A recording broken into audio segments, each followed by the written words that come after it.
Good morning and namaskar to all the audience here. Today we are back again with one more interesting and very relevant topic to the current scenario: exams and the relevant stress. This exams and stress is a day to day task in our Indian households. It's not only that we have children who are studying in schools, colleges, and universities, but also the stress extends itself to all the parents who are in these households. Not only parents, it sometimes extends itself to the grandparents, relatives, all the people who are associated with the households. And especially if your children are on the threshold classes like 10th, plus 2, and all the graduating years, the stress mounts up itself. And the house becomes a volcano which is about to erupt. Everybody's mental status is in such a volatile condition that one would never be able to express or describe their mental status and stability. So why is this so? Why do Indian households give so much importance to exams? Now, here we stress Indian households because many countries do not give so much emphasis on the exams in the schooling years or the early schooling years till high school as such.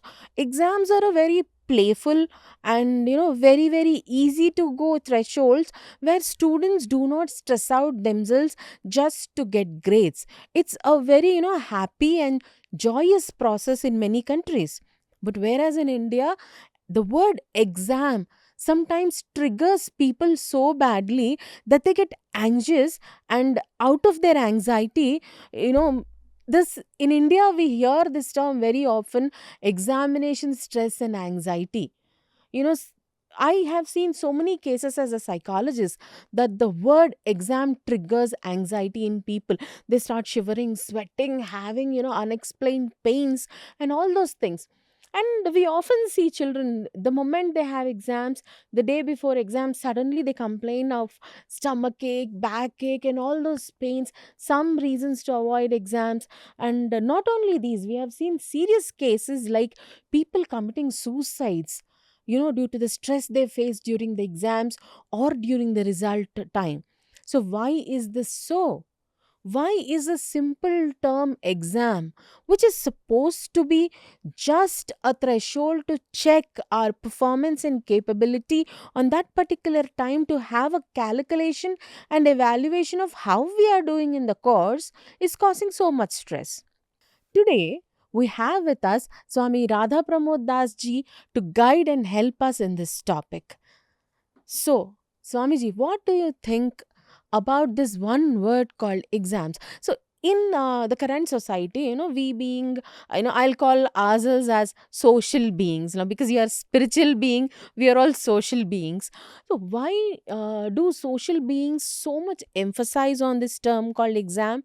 And, as far as we are concerned as a psychologist, an exam is a place where you just self evaluate your performance, like where are you standing, what is your knowledge level, and then determining the performance that I have put on the paper or the question or whatever it is.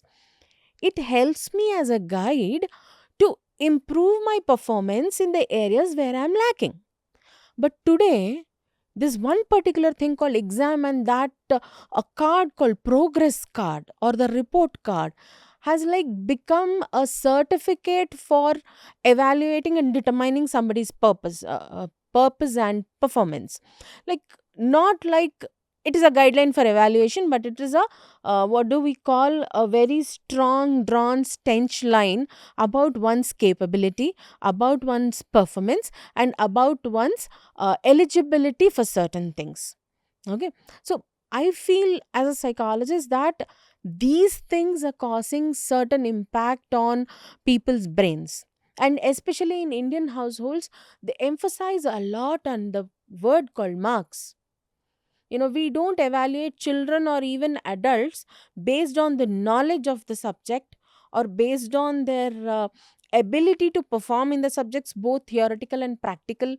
We don't test their in depth knowledge, right? But we test their marks. How much. if we talk about the Indian education system today, it is about whether you can mug up, whether you can put everything on the paper which is there in the textbook as it is, right? That can be any subject. So students have like become, I mug up, I vomit it on the paper, I put it in black and white, I get marks, and marks become my tagline. Like, I am a 9 grade point student, I am a 10 grade point student. But as a psychologist and an academician, whenever these students proceed to higher classes with a 10 grade point, we look at them as a matured and academically well equipped individual. But when we actually test their knowledge, the knowledge is very superficial. They cannot answer any question which tests their practical knowledge, applicability, creativity, and logical skills. Also, alarmingly, I see some students who cannot do any other mathematical problem if you change the numericals from their textbook. They are sometimes, mugging up their numericals like a table. But then those students who are just displaying these kinds of skills are being marked as academically intelligent students. And those students who are little creative and can think on logical lines, but academically they are not able to do these, I will call it Xerox machine work, who are not able to do this are being marked as academically little not efficient. Now, this is about us. But what do you think is this attitude which is developing in people, in the social circles of people, is this correct? Should you evaluate an individual, or should you give preference to an individual based on his academic performance in the prima facie? What do you think? Yeah, thank you very much for this wonderful, actually very important topic. This is the topic, it will go for many decades, maybe for India. So, the point you are asking, actually two separate things. One is about exams, and another is about the way it is done, the how they are conducted. So, when it comes to exam part, so this is actually very important that everybody evaluate what they are standing at, and this was there from the Vedic ages also. There was exams, but the style of exams were not the way it is not causing any stress, or there is no, because competition is always needed. So in India, there are, because of some social reasons, because we have a large population, so the competition is very high, because we have, the opportunities are less, and the competitions are, then because the number of people are more, that's why there is a competition. So that competition causes this type of scenario which we are going through. Why in other countries it is not there? Because they have more opportunities and the population is less, but in India it is not like that.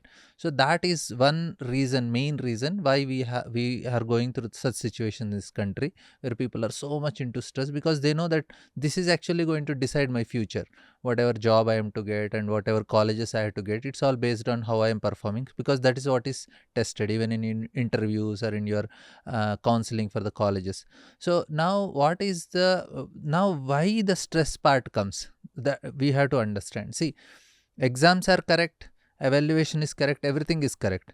Why the stress thing comes is because of the expectations.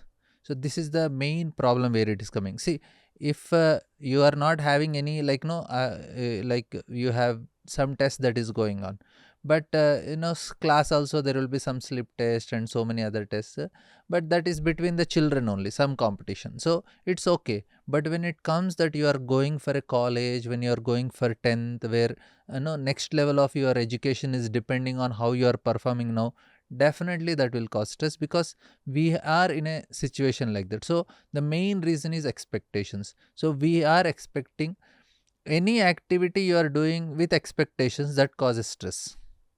So if you Well said. start an activity, but instead of focusing on the activity, you are focusing on the result, so that causes stress. So where Krishna is very clearly explained in Bhagavad Gita, don't be attached to the result, because it is not in your hand.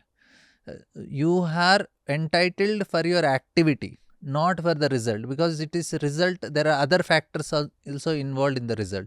But I am so much focused on result, and even parents are into results, school teachers are into results, and everybody into results.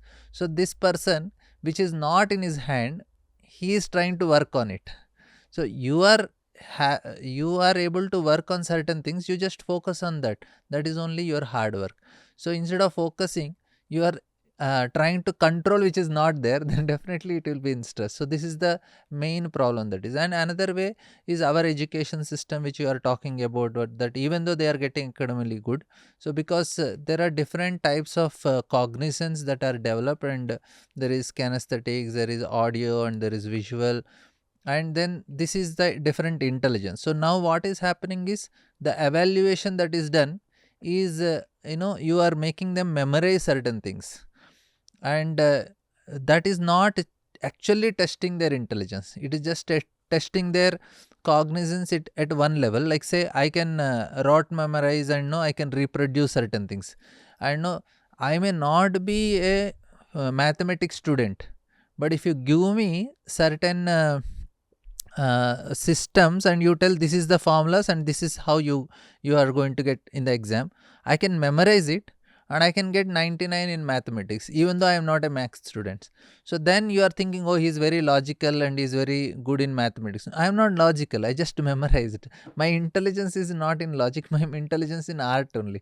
So but what I am telling is, the exams that are conducted, say like in 11 12, people they score so much in mathematics, so they think, oh, he must be very logical, and no, he can do so much coding. No, he need not be, because the point is, your exams, they should also understand this cognizance. We have different types of intelligence that are there, so that based on that the exam should be there.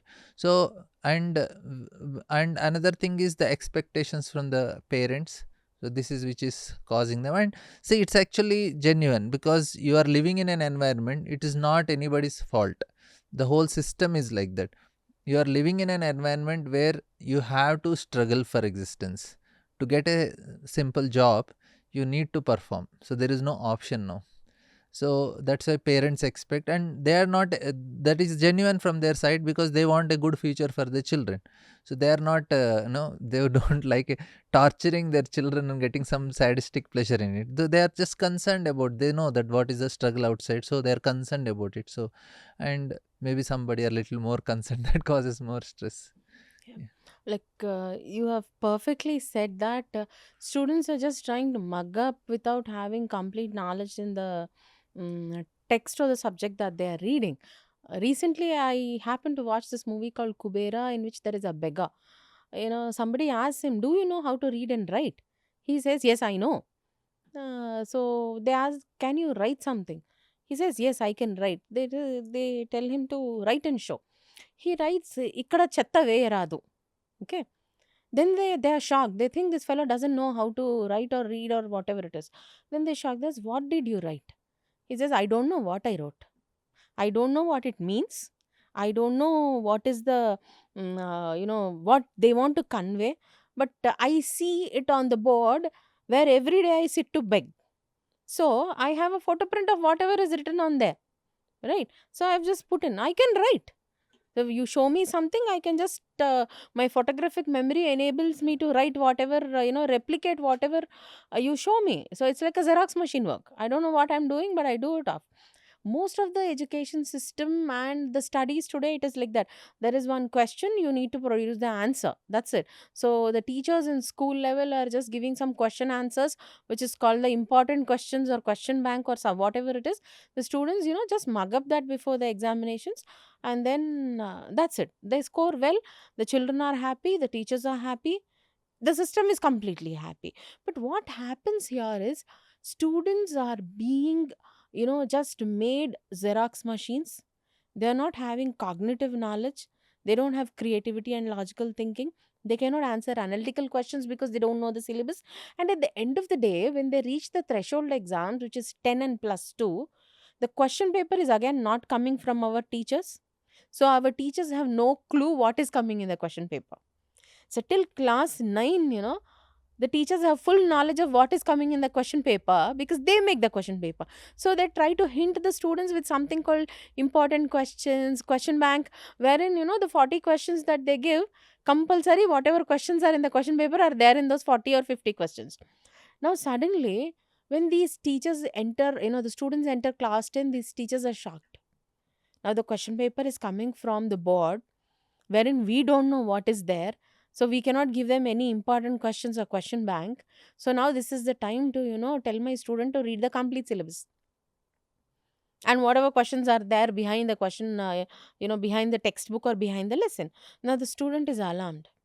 Instead of the 50 questions he has to read, he had 500 questions now. And then they are shocked. Out of the shock, they get, perplexed. And then starts the stress, because everybody around them are pushing them so badly. I have seen, when my daughter was in class 10, everybody tries to tell every student across that now we are in class 10. Even the pani puri bandiwala, where they go and eat pani puri every day, also tries to tell them you are in class 10, you need to read now. So, like, the main reason for stress, as far we think, is exams are being portrayed as a demonic subject in front of the students. So whenever I go, I happen to tell them only one thing: please do not take your threshold exams as a very big target or a task. It is like the same exams you have been writing all these years, only that the question paper comes from a different place, right? And the parents also, like you have said, they expect too much out of children. Till class 7 8, the pressure is not so much. But then as they, you know raise standards, like they come into class 8, now you have only 2 years for class 10. You have to get into, the biggest college, or the best university, or whatever it is. Anticipations and aspirations are not wrong, but then everybody has a limit, is what I think. Every individual is unique.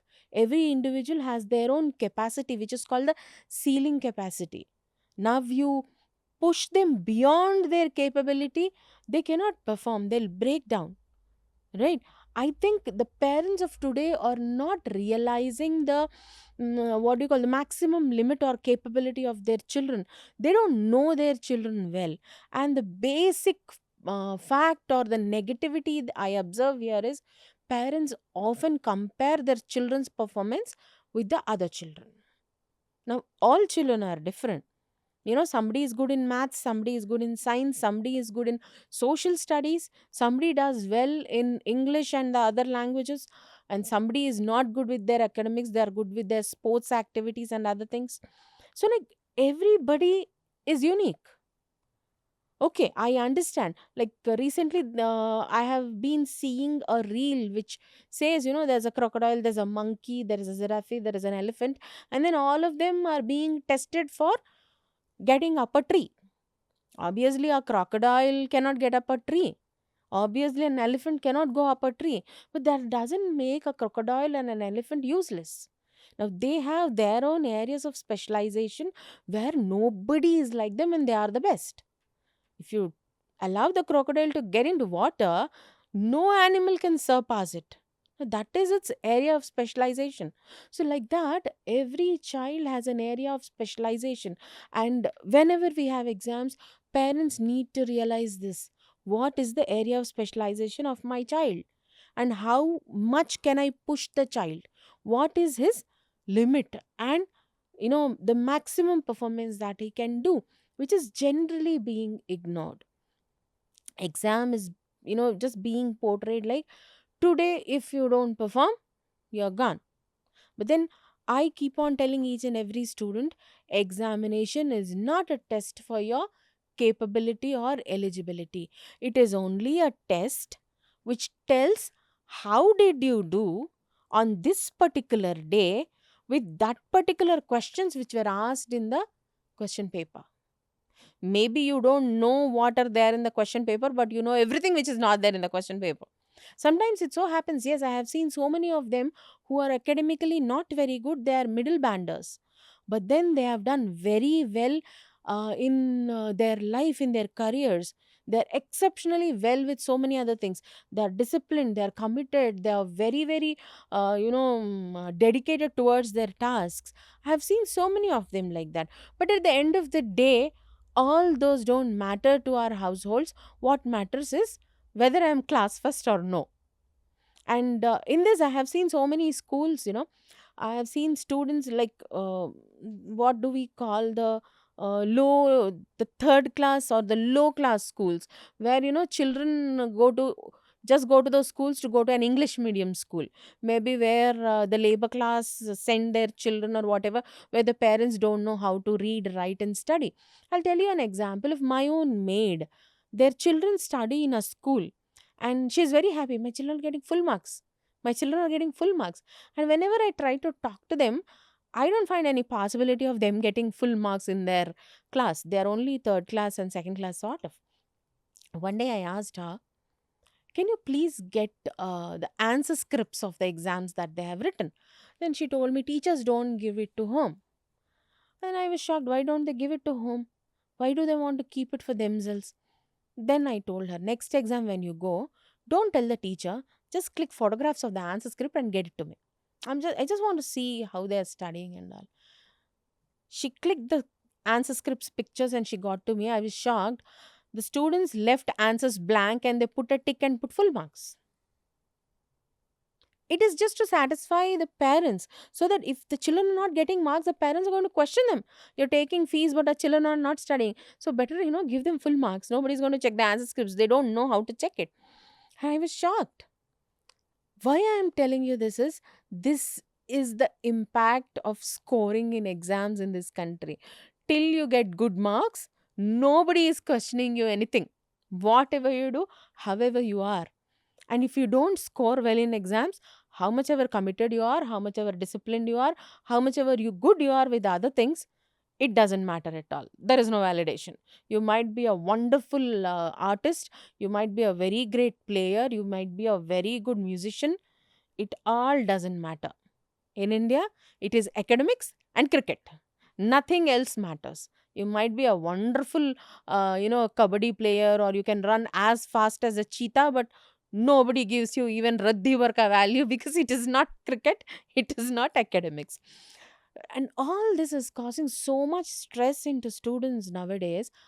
I have literally seen students coming to me with, you know, so much anxiety and depression that they get bound, they come shivering with totally sweaty hands. And I will be shocked sometimes. How can their parents ignore them like this?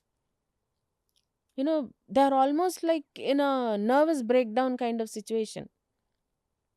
And they all know all the terms. Ma'am, I'm not well. I'm having an anxiety attack. I'm having a panic attack. They come and tell me I have a panic attack. I say, how do you know you have a panic attack? No, I went through the internet with all the symptomology. I have a panic attack. So I say, when you know that you have a panic attack, why don't you go to a psychologist? Now you have come to me, but then I can't handle it in a 15-minute slot that you come to me in the college. Why don't you actually take professional help and systematize your treatment schedule? My parents won't agree, madam. So the parents ignore students. What they want is result. Rest, what all the students tell them or the children tell them is natak. But they do all dramas. Children will do dramas. I agree. 20% of them will do dramas. But then the 80% you have to focus as a parent. You have to focus on what your child is saying, and you have to try and understand and learn whether the child is doing drama, or is he being affected, in reality, so that you can guard your child from these things. The kind of panic attacks and the kind of stress that they have. They cannot sleep well in the night. They don't eat properly, or there are certain people who keep on eating food because eating gives them happiness. They develop the dopamine response only to sugary and fatty foods. When they eat, they feel very, very happy and calm, so they keep on eating. Few people totally shun their food off. Few people don't sleep at all. Few children oversleep. They don't get up. Complete night they cannot sleep. Early in the morning when the exam time is nearing, they are drooping their eyelids like this and they want to sleep. So there are so many things that happen to our children, and it's not very difficult if you observe your child to know whether he or she is being affected by the stress which is caused due to the examinations. And also, you can always detect whether they are having this one thing called performance anxiety or examination stress. you know Certain students do very well when they are at home, but in the examination hall they cannot perform. So it is unto us that we give them something which is called use stress, a little positive stress. Now when we talk about stress, we don't even say that don't stress them out. If you don't stress them out, they're not going to study at all. But then little use stress is important. Do not stress them beyond a certain limit. But do you think, Swamiji, this little stress is important for them? And how do you set these limitations to, you and me might understand what is this little stress and more stress, use stress and negative stress. But how do you think a common man or a general parent or a teacher, teachers generally do understand, but there are a few teachers who out of pressures and all succumb to these things. So how do you think that a common parent is supposed to understand these concepts and help their children pass through these phases very in a very calm, quiet and peaceful manner? Yeah, you have touched many topics, so I'll try to address some of the things. Like, say, first thing is, yeah, the stress is very important, which you are talking here, because what happens is stress helps us to grow. So, any time, whenever you have look into your life, when you go back and see what is the time we made maximum growth is whenever we went through some stressful situations. That is the time we learned, we grew, and there was some problem. So crisis always make us grow. So that is where we went into stress, and that helps us. So this is a important thing. But extreme stress is not good, which damages our body and mind and other things. But some stress is definitely needed, and it is all the time that is kept there, so to make us grow. And another thing is that, so first thing, when it comes to exams, the stress is because, see, when things are in our control, that is different. So now you don't have any control on the questions which are going to come to you. So anyway, now the teachers are trying to teach them that important questions and all, but in reality, they are not in your control, because something is not in our control and I want to control it. That causes stress. So that is not in our control. So first thing we should know, when I am going for exam, I don't know what is going to come, and they are evaluating on certain things which it is not in my control. So this is the first thing we should, that level of thought process is always helpful to keep ourselves calm. And second thing is, when they have to have a good communication with the parents, what is the communication they should have is, I will perform my best. I may not be the best in the class or in college or wherever, but I will perform my best. So this communication, this assurance, they should have open discussion with the parents, which is very helpful, because I know that I am not going to be the topper in the college, but definitely I will do my best, and I may be a 70% person in this regard. And another thing is that if you are trying to do your best, whatever, like you gave the example of different animals, they are performing differently. Because when you go to the corporate world, when you get a job, there they will not see that you are from which college. They will only see how you are performing. So there you don't see the mark sheet. And once you enter into it, you need your mark sheet. After entering into it, they don't see from which college you came and what grades you have. They will only see how you are performing, what type of talents you have, what skills you have, and what is your commitment for it. These are the things that are tested. And then, so this is second thing, like we should know, we should have a, why with parents communication, because their expectations should be very clear. So parents should expect that let my children perform their best, not best of the college or best of anything. So that will help even both parents and children. Okay, my so they should be worried only about whether my child is working hard or not, instead of looking at the mark sheet. They should only see whether he is working really hard and is putting his best efforts. That is the main thing they should be concerned about.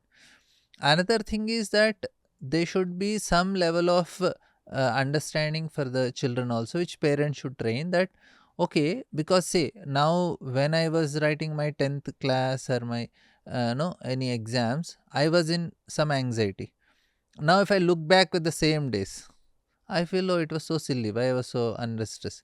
So this is actually should be trained also. So like if they are writing 10, so we should ask, okay, when you are writing in your 8th final exam, you are in stress. Yes, yes, I was in. But now we say, it was not so much. So that means we should know that the time I am going through this is actually very short time. So things in this world are temporary. So we should not take them so seriously. So this phase which I am going through is going to go away. So I should not worry about it. Oh, no, it's just time. We just have to allow the time to go, and then we are free. After the exam is over, you are free. That means don't take this. So you should not be worried that, oh, so much is going to happen. So much. No, no, nothing is going to happen. Things are going to change very fast. So your time. So this should also help us to make mind peaceful. Another thing, what you are telling, no, the children should also uh, know that they should not be so harsh on themselves. Extra, no, they go for extra things like eating less, sleeping less, and no, these all things which are going to affect their health, and all this panic attack and all these things. Actually, that is true. So, see, these are the solutions which they give, and another solution they give is like, no, you already prepare your exam scenario, because people say while writing exams, I am little getting affected. So they say, okay, you prepare yourself. Okay, you make a table, you write, you give a question paper to yourself, and you are imagining yourself in a exam scenario, and you are writing. So these are certain solutions they give, but most important thing is things which are not in our control, especially the expectations. This is actually where the main problem comes. So in Vedic culture, always the emphasis is given in performing your duty, not in the results. Shreyam Swadharma Vigunaha. Just do your Swadharma. So now, problem is like, I have seen also somebody who are backbenchers, not just above average performing, but they are, once they come into the working scenario, they are performing very good, because they may not be having certain type of intelligence, but they definitely have something which they can shine.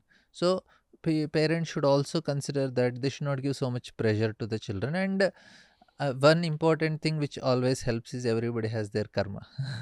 So you should always know that somebody, he may be big topper and other things, but he may be doing very good in academics and all, and after some time they may not be performing. So parents become really very stressed. Array, he was very good in till 7th 8th, and after that what happened to him and all.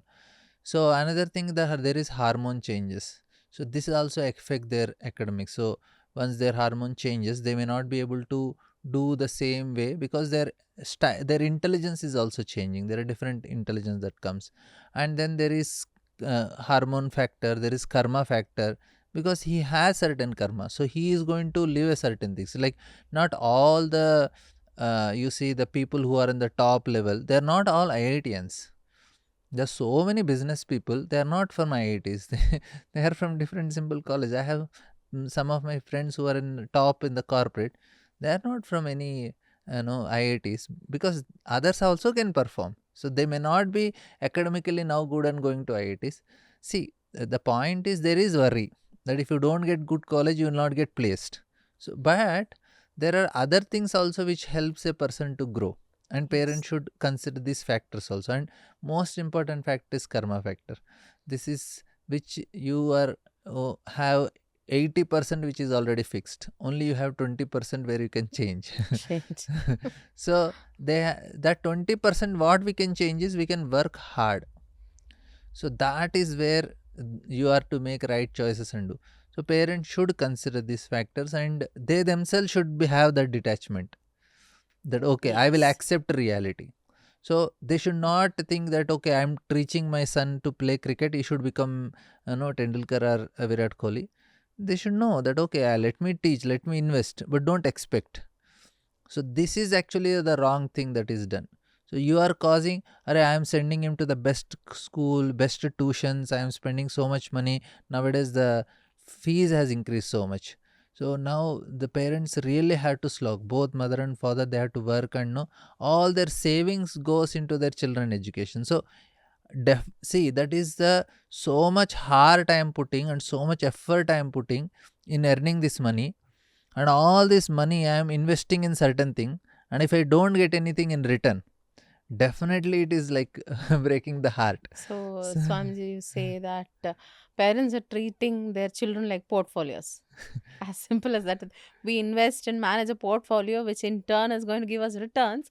So, children need to give us returns. Yeah, I do understand this is Indian parent mentality that when my child is young, I'm going to nurture him, raise him, give him good education. In turn, when I grow old, my children are supposed to bear me, serve me, and all those things. no, There are not many all parents, but see, what they expect is they expect that I invested so much money of hard earned. I didn't enjoy that money. I spent that money and I'm investing in sending my son to US or into colleges. so So he should become the perfect. best. You should at least show that okay, I have my money. I don't need his money, but at least I can show to my relatives and family. Yeah, that is indirectly understood. Children in Indian families are trophies, Yeah. which I flaunt around everyone. My child is in America, he went to Australia, itna bada gaadi kharida, this, that, everything. Yeah, I do understand your, but uh, here there are so many contradiction if we start discussing. Yes, children are no trophies to flaunt, children are individuals, they are human beings, everybody has got their limitation. But now, as you have said, certain stress is unavoidable for so many reasons in the current society. Yes, even I do accept that certain stress is always there. How much ever counseling you give, how much ever we talk to parents and everything, this basic stress of settling well in life, especially settling financially well in life, is not going to leave Indian households. If father is an IAS officer, he expects his son or daughter to be an IAS officer, or beyond that. My children should exceed and supersede what I have achieved. But definitely, I'll tell you, Amitabh Bachchan's son is not going to supersede him. Right? We see so many a number of times that recently I have heard a quote. I was shocked listening to that, and it made me think a lot. Underachieved child of a overachieving father.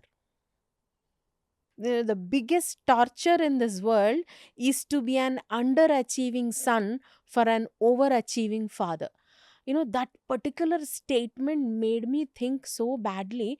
Yes, it is truly a torture for the child as such, because parents, not only parents, the complete society around them starts thinking that okay, fine, your father is an IAS. And sometimes, it is not only overachieving father, and if your siblings are overachieving, then you are gone for the good. If you have two children in the house, one becomes an IAS officer or an IPS or whatever it is, overachiever, then it is the worst torture for the younger sibling. Why? Because I have seen it in reality also in so many schools. If the elder child becomes the school captain or the head boy, the pressure on the younger sibling is so much that he has to do so many things to become the head boy. Otherwise, he is not according to the family legacy. Even the teachers say, your brother was a head boy, you are not anything.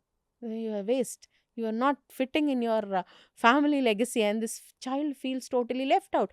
That's a stress, right?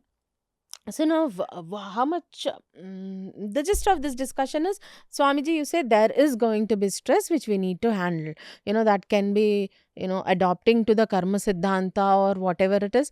But yes, there is going to be stress, is what each one of us know. So now, what to do when there is stress, especially the child? What to do? How should a child manage stress? As an adult, we are not able to manage stress, so how is a child going to manage so much stress? Yes, he can. There are certain things, if you follow and adhere to these things, dear, you can manage your stress. One, get organized. Organize yourselves. Do not start studying 2 days before the examination. Your exams are going to come. This is going to be a threshold year. So start preparing from day one. आज का syllabus आज खत्म कर दो. Just finish your syllabus on a day to day basis, or at least a weekly basis, so that you don't pile up the amount of study that you have to do, right? Follow your timetable.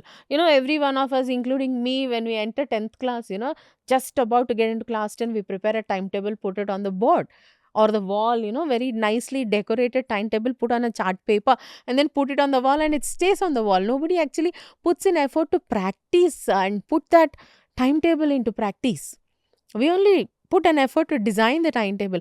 This is not only with you, dear children, it is with the generations. Maybe from 20, 30 years, people have been doing the same thing.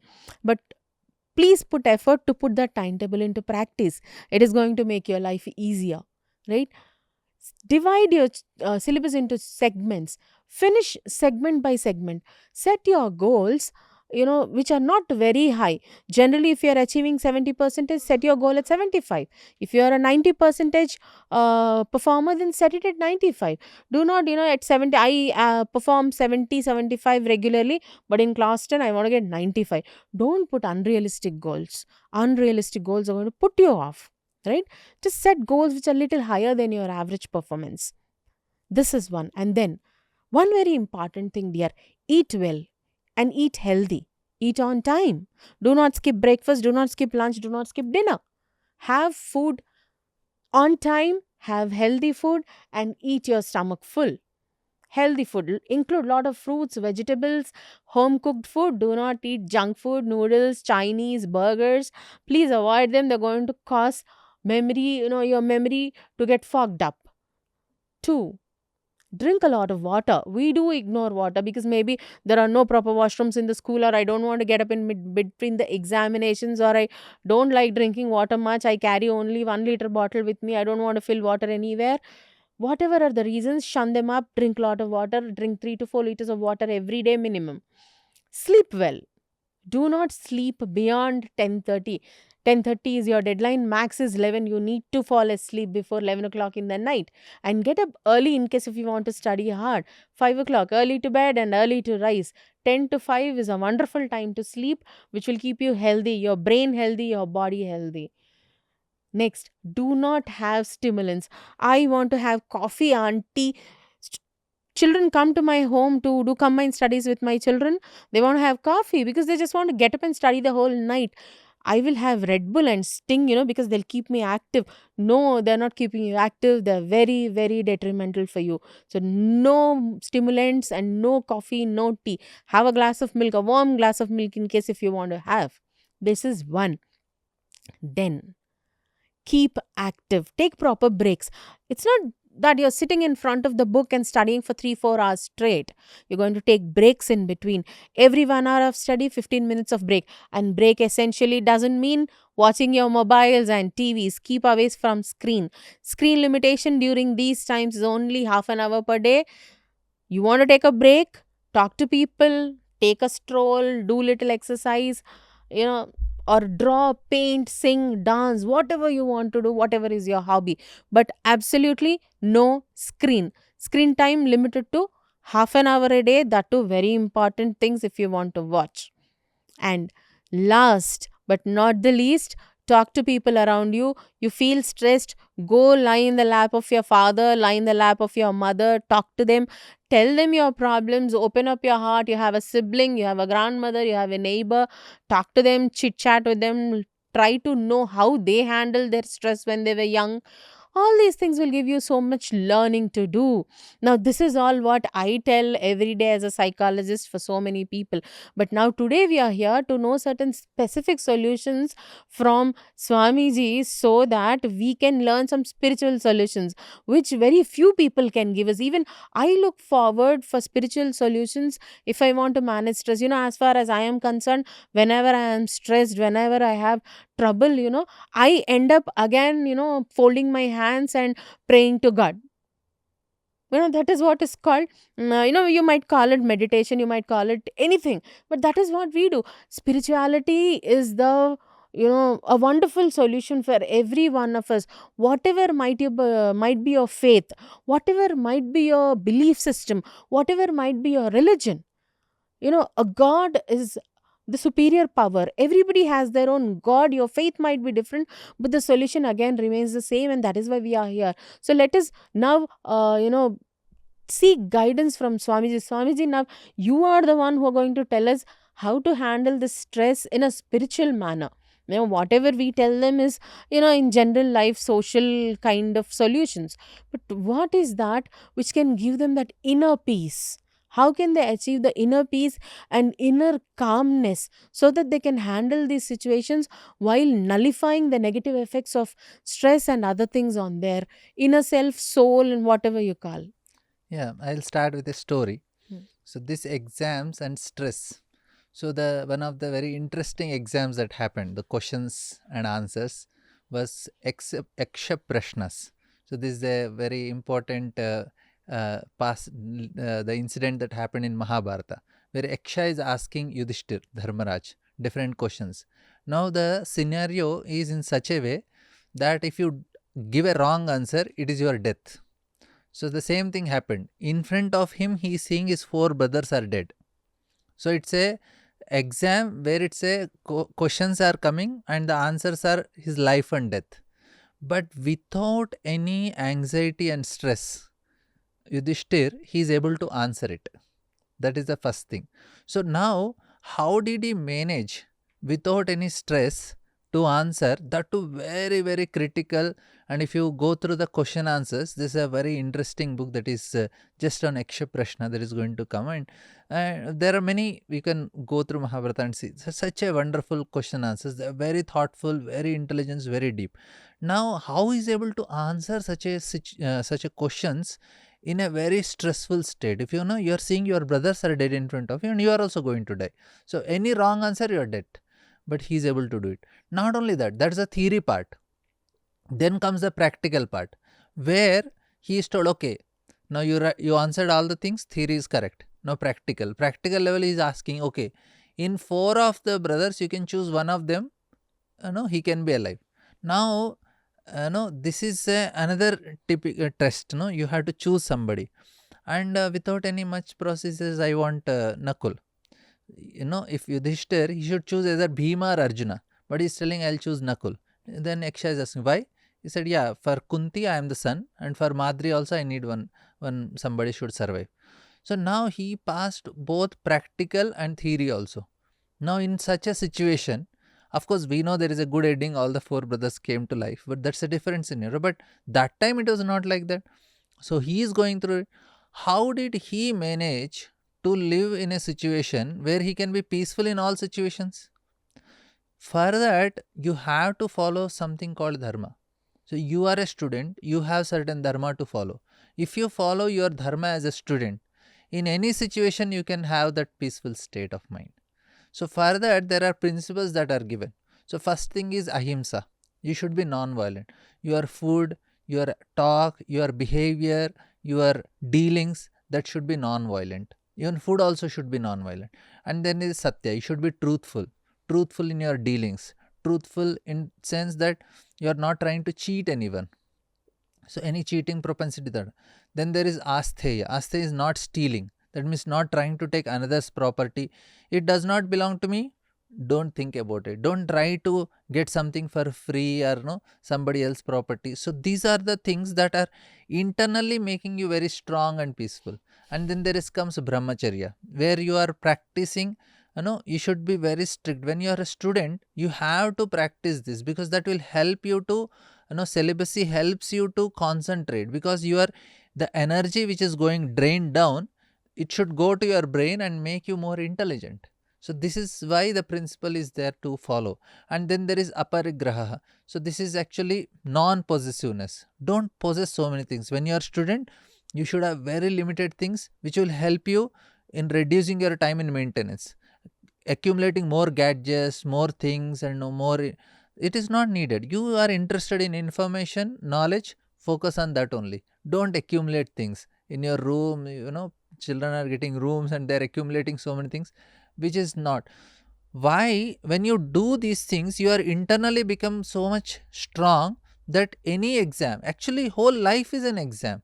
If anybody asks, many practical exams we face whole life, and you will be qualified for it. This theory exams you are writing now, and in future it's all practical exams. Once your college is over, it's all practical exams only. It's no some theory is there, but most of the time it's practical, because internally you are not grown.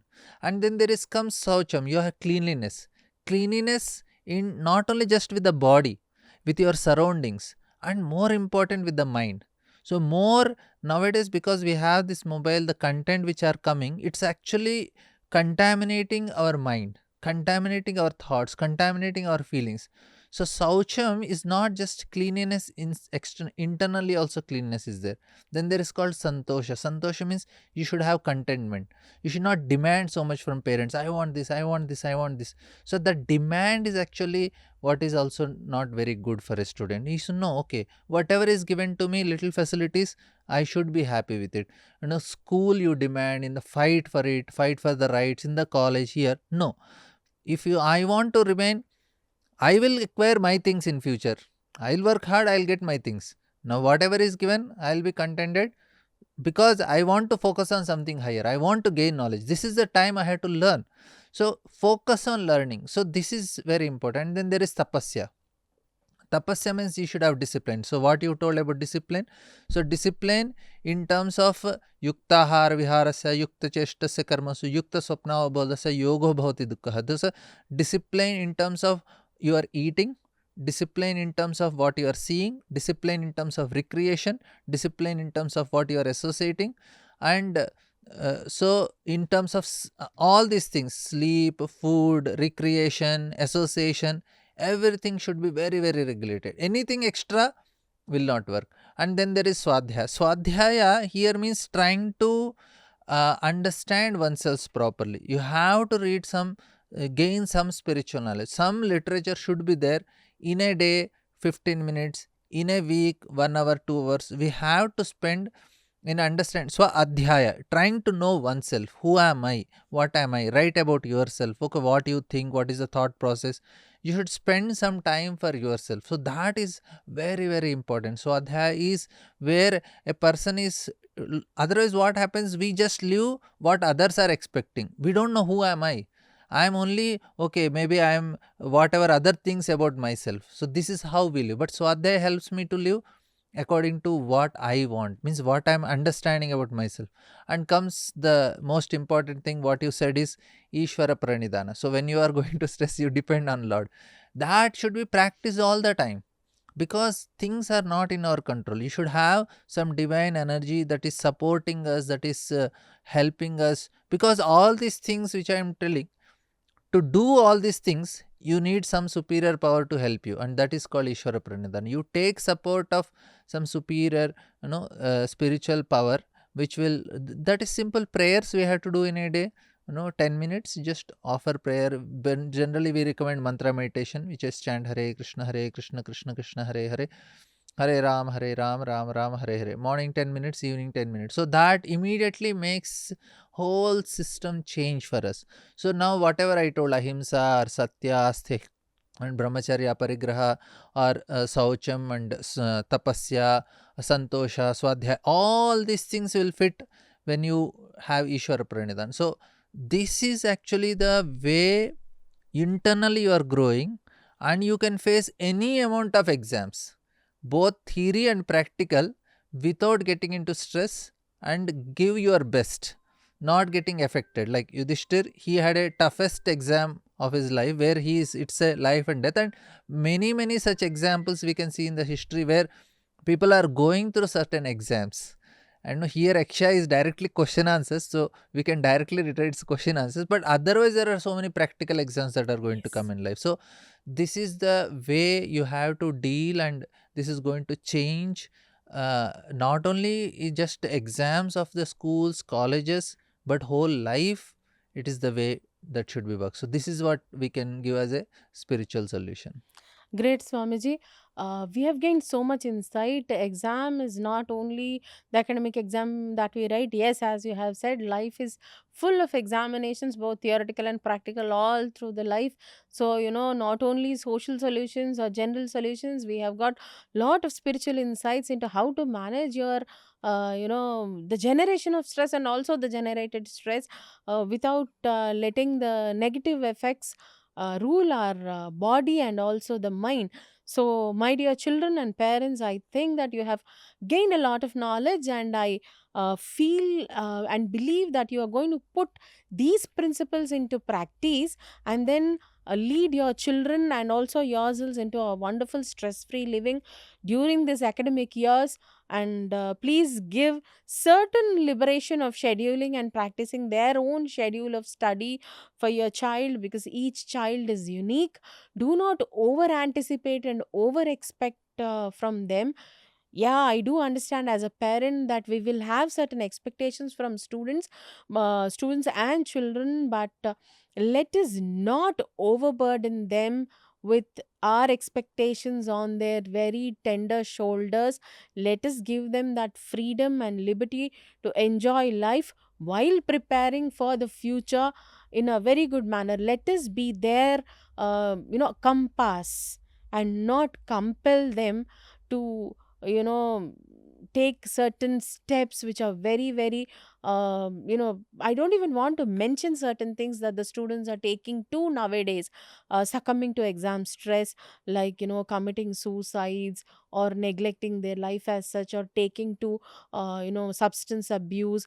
All these things, let us avoid them by practicing these small small things that we have discussed over the last 1 hour now, and make this world a better place for us to live in and also for our children to live in. Thank you. Thank you so much. Hare Krishna. Hare Krishna.